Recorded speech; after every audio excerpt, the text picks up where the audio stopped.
साधारण रूप में यदि हम जानना चाहें तो संविधान की प्रस्तावना को अच्छा। ही हम देखें, उस पर ही पहली नजर डालें और उसमें दिए गए जो कुछ शब्द हैं उस शब्दों पर ही यदि हम आ जाएं तो संविधान सभा ने क्या उद्देश्य रखा होगा यह स्पष्ट होने की पूरी संभावना मेरी दृष्टिकोण में है।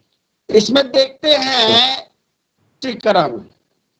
तो इस राष्ट्रीयकरण को लागू करने के पीछे जो उद्देश्य रहा होगा कि यह देश एक समाजवादी विचारधारा को पनपने की तरफ अग्रसर करने की मंशा रखी गई। लोकतंत्रात्मक, अब यहाँ देखते हैं कि जो राष्ट्रीयकरण के कारण हमारा लोकतंत्र मजबूत होता है, ठीक इसके विपरीत यदि निजीकरण पे जाते हैं तो वहां पर लोकतंत्र डगमगाता हुआ दिखता है, क्योंकि किसी एक हाथ में चला जाना। देखते हैं सामाजिक, आर्थिक, राजनीतिक न्याय, यह न्याय की बात हुई कि राष्ट्रीयकरण के कारण जो सामाजिक न्याय है, सामाजिक न्याय में हम आते हैं खास करके हम मूल निवासियों की तरफ अपना नजर डालते हैं कि यह जो मूल निवासी बहुजन समाज है जिसकी जनसंख्या 85% इस देश में है, जो सदियों से प्रताड़ित रहा, जो जिस समाज में ब्राह्मणवाद का प्रकोप रहा, तो उससे निजात पाने में यह राष्ट्रीयकरण एक बहुत बड़ा मददगार होगा। आर्थिक न्याय, आर्थिक न्याय देखते हैं कि यदि पूर्व में देखें तो मूल निवासियों को तो कोई अधिकार था भी नहीं कि संपत्ति रख सके, और इस राष्ट्रीयकरण के कारण ऐसी कुछ व्यवस्था बन पाएगी कि इस मूल निवासी समाज के लोगों के पास कुछ रोजगार हो सके, कुछ अपनी आर्थिक स्थिति को सुधारने का मौका मिल सके, यह एक दृष्टिकोण रखा गया होगा। फिर देखते हैं राजनीतिक न्याय। राष्ट्रीयकरण के कारण जितनी भी संस्थाएं हैं, राष्ट्रीयकृत संस्थाएं, तो उस पर देखते हैं कि यदि किसी तरह की कोई बात होती है तो एक राजनीतिक दबाव पड़ने की संभावना रहती है। तो इसमें एक राजनीतिक न्याय को हम इस रूप में जोड़ सकते हैं। जबकि निजीकरण, जब इन संस्थाओं का निजीकरण होगा तो वहां पर कोई राजनीतिक हस्तक्षेप की भी कोई संभावना नहीं है। अकेला आदमी उस पूरे कंपनी को, उस पूरी संस्था का वो जो मालिकाना हक है, एक आदमी के ऊपर जाकर के सिमट जाता है, तो वहां पर राजनीतिक न्याय की संभावना नहीं बनती है।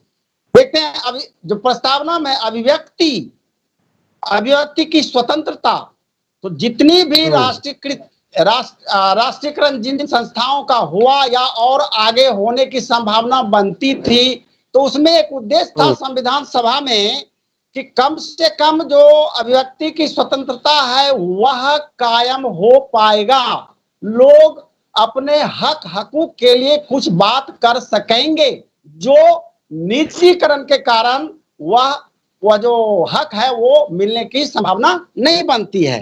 प्रतिष्ठा, तो प्रतिष्ठा देखते हैं कि जो समाज है, ये जो मूल निवासी बहुजन समाज है, इनके जो लोग, हमारे जो लोग हैं, तो इनकी प्रतिष्ठा, वैसे प्रतिष्ठा सभी लोगों की बढ़ेगी, लेकिन मुख्य रूप से हम अटक जाते हैं, अपने आप को लाते हैं मूल निवासी समाज पर, जिनकी प्रतिष्ठा सदियों से धूमिल की गई। तो इस राष्ट्रीयकरण के कारण उनकी प्रतिष्ठा थोड़ी ऊपर उठने की संभावना इस राष्ट्रीयकरण के कारण बनता है। ये भी एक उद्देश्य संविधान सभा में ये होगा। उसके बाद देखते हैं अवसर की समता।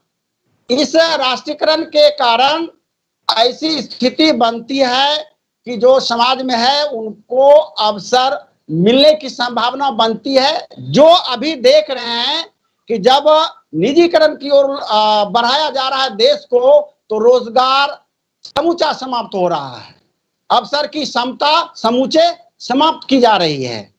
व्यक्ति की गरिमा को हम जोड़ते हैं, जीवन जीने लायक स्थिति वैसी बननी चाहिए।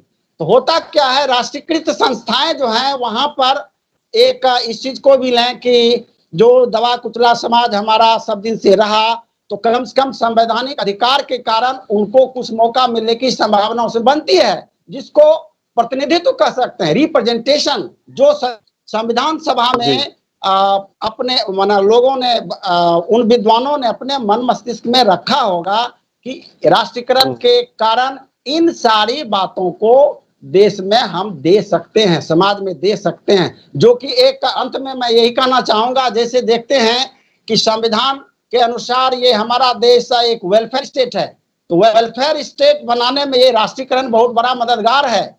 जबकि जब यह निजीकरण होगा तो वेलफेयर स्टेट का तो कंसेप्ट, इस वर्तमान परिस्थिति को थोड़ा हम जोड़ते हैं आजादी के पहले, तथा कथित आजादी के पहले।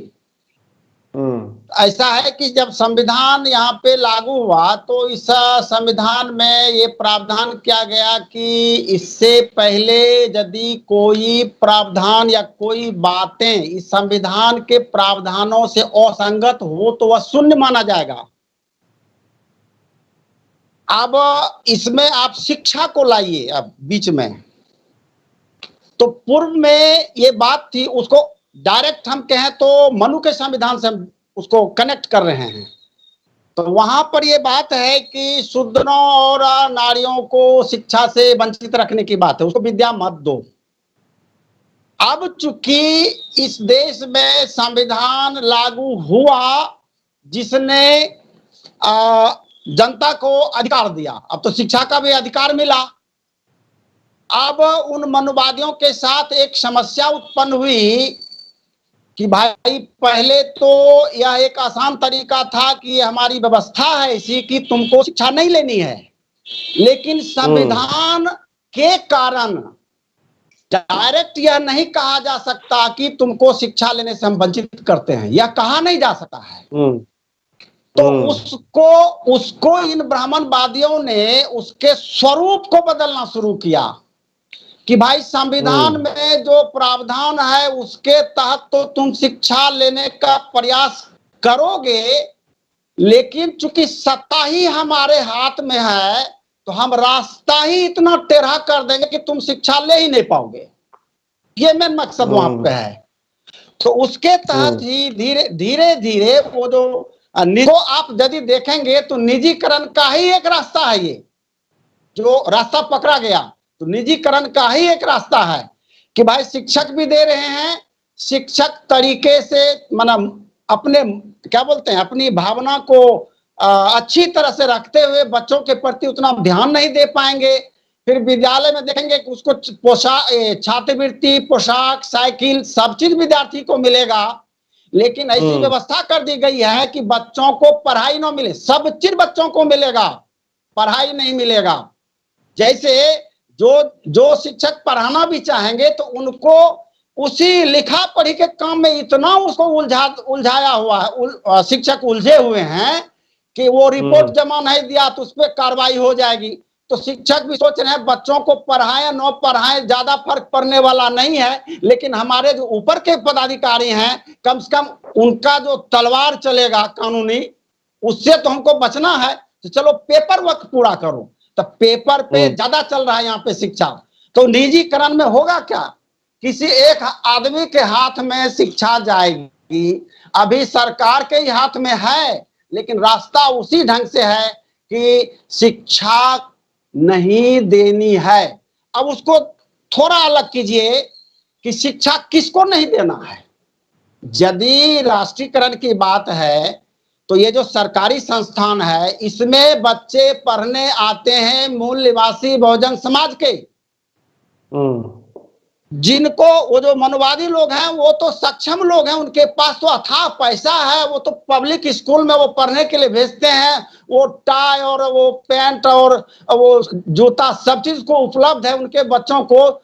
इधर में जो समाज में गरीबी है, उनके बच्चे जिनको जो सक्षम नहीं है पब्लिक स्कूल में भेजने के लिए, वो अपने बच्चों को सरकारी स्कूल में भेजते हैं। तो ये मूल्यवासी बहुजन समाज की जनसंख्या जब 85% है, तो उनके बच्चे जब सरकारी स्कूल में आते हैं और यहाँ पे ऐसी व्यवस्था कर दी गई है कि शिक्षा नहीं मिले, तो किसको नहीं मिले? तो मूल्यवासी बहुजन समाज के बच्चों को नहीं मिले। तो यही तो एक निजीकरण है। कहने को अभी सरकारी स्कूल है, लेकिन रास्ता वो निजीकरण है। चूंकि संवैधानिक रूप में गार्जियन आ सकते हैं कि चलिए हमको पढ़ने का अधिकार है, हमारे बच्चे का एडमिशन लीजिए, तो क्या होगा? एडमिशन लिया जा सकता है, रजिस्ट्रेशन हो सकता है, फॉर्म फिलअप हो सकता है, परीक्षा हो जाएगी, मार्क्स दे दिया जाएगा, रिजल्ट हो जाएगा। लेकिन ज्ञान की बात जो है, बुद्धि विचार की जो बात है, तर्क संगत जो सोच डेवलप करने की बात है, ऑलराउंड डेवलपमेंट की जो बात है, इसकी कोई व्यवस्था अभी नहीं है। लोग इस रूप में देखें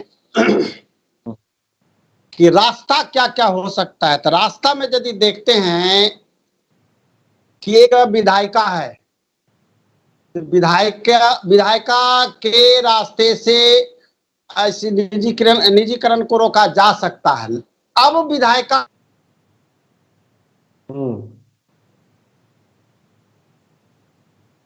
पे हैं, वहां पर मूल्यवासी बहुजन समाज के भी प्रतिनिधि उतने पहुंचे हुए हैं, लेकिन उनके मुंह में बोली नहीं है, उनमें वो हिम्मत नहीं है।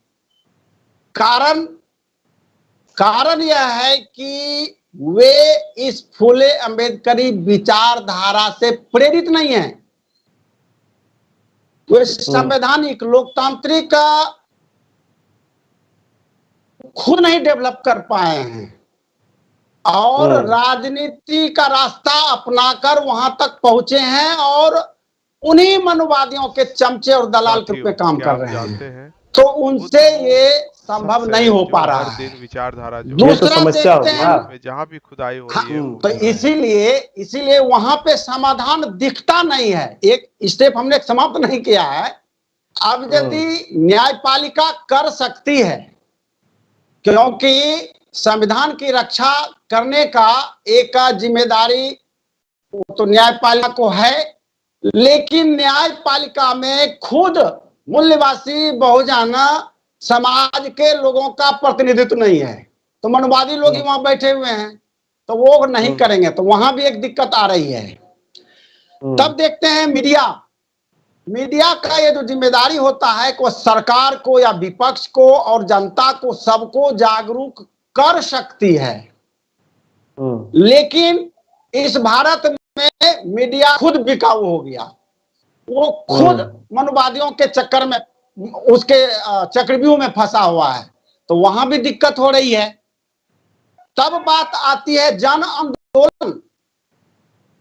तो जन आंदोलन एक रास्ता है। अब यह जन आंदोलन होगा कैसे? तो उसका रास्ता है कि जो हमारे बुद्धिजीवी हैं, उनकी जिम्मेदारी बनती है कि समाज को जागरूक करे। क्योंकि शुरुआत में आपने एक बात कही थी कि आज बहुत सारे लोग आंदोलन पे उतरे हुए हैं, माने निजीकरण के खिलाफ। अब चूंकि उन बुद्धिजीवियों ने नौकरी भी पाया, प्रतिनिधित्व का लाभ भी लिया, लेकिन वो समाज से हटकर रहे। उन्होंने सामाजिक कार्य के पीछे अपना समय दिया नहीं, तन मन धन को लगाया नहीं और समाज को जागृत किया नहीं। तो सब अब अपनी समस्या को लेकर के आंदोलन में हैं और दिखता भी नहीं है कि ये समस्या का समाधान होगा। क्योंकि जन आंदोलन तभी होगा जब जनता जागरूक होगी। जनता जागरूक तभी होगी जब बुद्धिजीवी अपने ऊपर इस जिम्मेदारी को लेकर जनता को जागरूक करेंगे।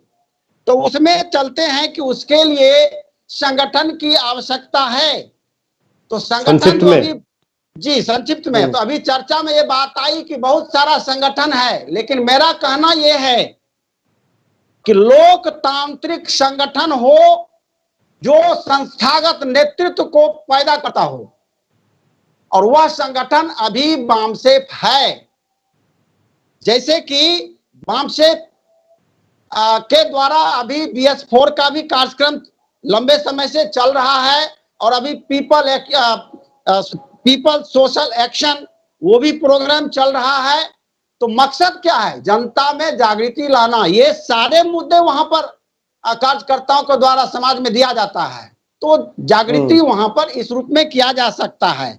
और राजनीति जो रास्ता है, तो राजनीति में देखते हैं कि जितने भी राजनीतिक संगठन हैं सभी तलवा चाटू उधर में पहुंचे हुए हैं, मनुवादियों के चक्कर में। भले ही मूल निवासियों का ही आदमी किसी पार्टी का नेतृत्व करता हो, लेकिन एक बात आई थी कि जीवन भर वही अध्यक्ष बने हुए हैं। इसका मतलब वह पार्टी लोकतांत्रिक नहीं है, संस्थागत नेतृत्व को वो नहीं मानता है। लेकिन वर्तमान परिस्थिति में यदि देखें तो फूले अंबेडकरी विचारधारा से प्रेरित एक People's Party of India Democratic है, तो यह भी इस चीज को अपने स्तर से काम कर रहा है। तो सारे बुद्धिजीवियों को इन संगठनों के साथ कंधा से कंधा मिलाकर समाज को जागृत करके जन आंदोलन खड़ा कर के ही निजीकरण के रास्ते को, मतलब एक बाधा के रूप में उसको रोकना पड़ेगा।